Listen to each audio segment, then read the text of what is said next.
कंगना रनावत जी की जब पूरे 75 वर्षगांठ होगी ना देश की आजादी की, वो लोग तब मनाएंगे। वो लोग नहीं मनाएंगे, क्योंकि उनका क्या है, वो लोग सोच रहे थे कि सावरकर के पैर पड़ने से ही आजादी मिल जाए, लेकिन ये आजादी तो भगत सिंह ने छाती पे पांव रख के छीनी थी अंग्रेजों से। तो सावरकर वाली आजादी चाहते थे ना, और सावरकर हमेशा इस देश के अंदर गुलामी चाहते थे। तो ये लोग क्यों मनाएंगे देश की आजादी के 75 साल? इनको तो ऐसा लगता है कि जब मोदी जी का जन्म हुआ और जब मोदी जी 2014 के बाद प्रधानमंत्री बने, तब इनके पास पहनने को कपड़े आए, वरना उससे पहले तो ये पीपल के पत्ते पहनकर घूमा करते थे, जानवरों का शिकार किया करते थे। ये देश जो है ये पूरा कुछ भी नहीं था, ना लोगों के पास रहने को घर थे, न खाने को रोटी थी। मोदी जी एक दिव्य पुरुष हैं जिन्होंने अवतार लिया और उसके बाद लोगों को खाना भी दिया, सर ढकने को छत भी दी, कपड़े पहनने सिखाए, सब कुछ मोदी जी ने कराया। आप अवतार नहीं मानते मोदी किसको? मोदी जी को। अरे मोदी जी अगर अवतार हैं तो ये बताइए मुझे, अवतार इस देश के अंदर हम उन लोगों को मान सकते हैं जिन्होंने इस देश की आजादी के लिए अपना सब कुछ न्यौछावर कर दिया। वो इस देश के लिए पूरा परिवार छोड़ दिया देश के लिए। कौन? मोदी जी। ये आप जैसे पत्रकार पूरे देश की महिलाओं को अपमानित करते हैं। आपके कहने का अर्थ ये है कि अगर कोई देश के लिए कुछ करना चाहे तो पहले उसको अपनी घरवाली को छोड़ना पड़ेगा।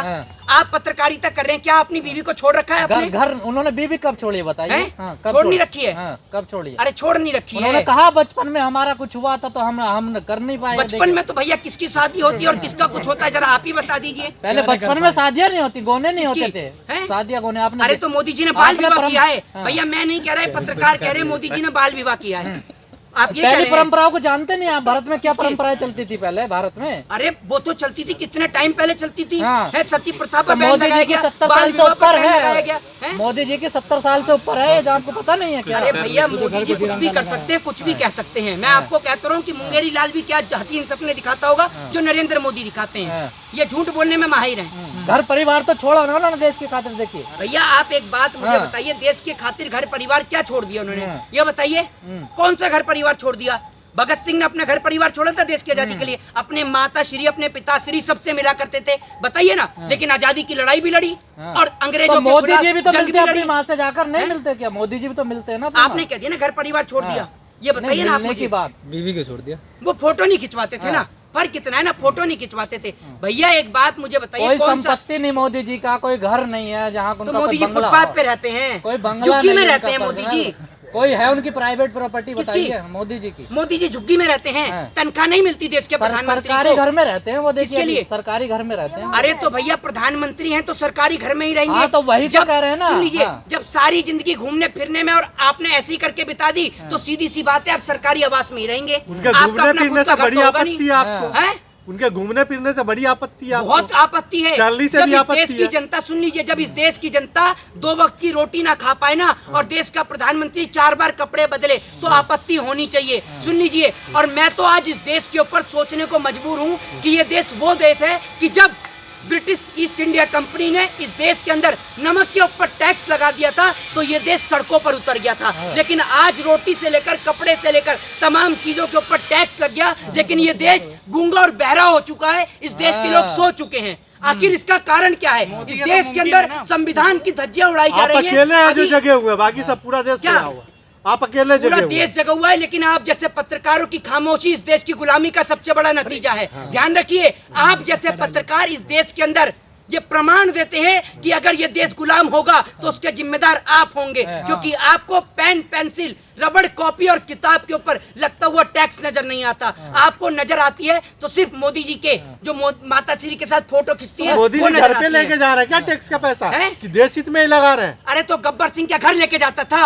है गब्बर सिंह का कोई घर परिवार था, लेकिन फिर भी डाका डालता था। आपने पूछा कभी वो किसके लिए डालता था? देश हित में करता था क्या गब्बर सिंह? ये बताइए आप मुझे। अगर मोदी जी देश हित में कर रहे हैं तो गब्बर सिंह भी देश हित में कर सकता है। सीधी सी बात है। टैक्स का पैसा देश हित में जाता है ना। क्या? अरे टैक्स का पैसा देश हित में तो लग ही नहीं रहा। टैक्स का पैसा तो नेता और मंत्री की घुमाई के लिए लग रहा है। ये नेता मंत्रियों को जो तनख्वाह मिलती है ये हमारे और आपके टैक्स के पैसे से पहली बार तनख्वाह मिली, लेकिन हमारा टैक्स का पैसा, आपका दलाली का पैसा, ये ध्यान रखिएगा। और आप लोग जो हैं ये 15 अगस्त और 26 जनवरी को अपनी देशभक्ति मत जगाइए, अपने राष्ट्र से अपने देश से सदैव प्रेम करिए। जय हिंद, जय भारत। देखिए नोएडा में मिठाइयाँ बट रही हैं योगी जी के काम को देखकर, वो अपने नेताओं पे भी बुलडोजर चला रहे हैं। देखिए नेताओं पर बुलडोजर नहीं चला रहे हैं। ये बात तो इस देश के उन तमाम लोगों को समझनी चाहिए जो बड़ा गला फाड़ फाड़ कर सड़क पर लेट लेट कर चिल्ला रहे थे। हिंदुओं की सरकार है, हिंदुओं की सरकार है।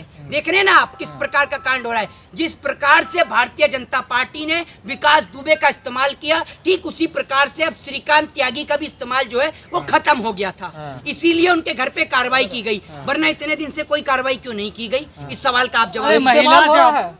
भारतीय जनता पार्टी देश के अंदर तमाम लोगों का इस्तेमाल करती है, चाहे वो इस देश के अंदर SC ST OBC के लोग हो, चाहे इस देश के अंदर वो ब्राह्मण हो, चाहे शूद्र हो, चाहे वैश्य हो, चाहे क्षत्रिय हो। लेकिन समय रहते जो व्यक्ति समझ गया, संविधान को अपना लिया, तो वो बच सकता है, वरना ये देश की बर्बादी। ब्राह्मणों का भी इस्तेमाल करती है बीजेपी। अरे कमलेश तिवारी की तो हत्या ही करा दी गाजियाबाद में, आपने देखा नहीं कि एक परिवार को, पूरे परिवार को कुल्हाड़ी से काट दिया गया था?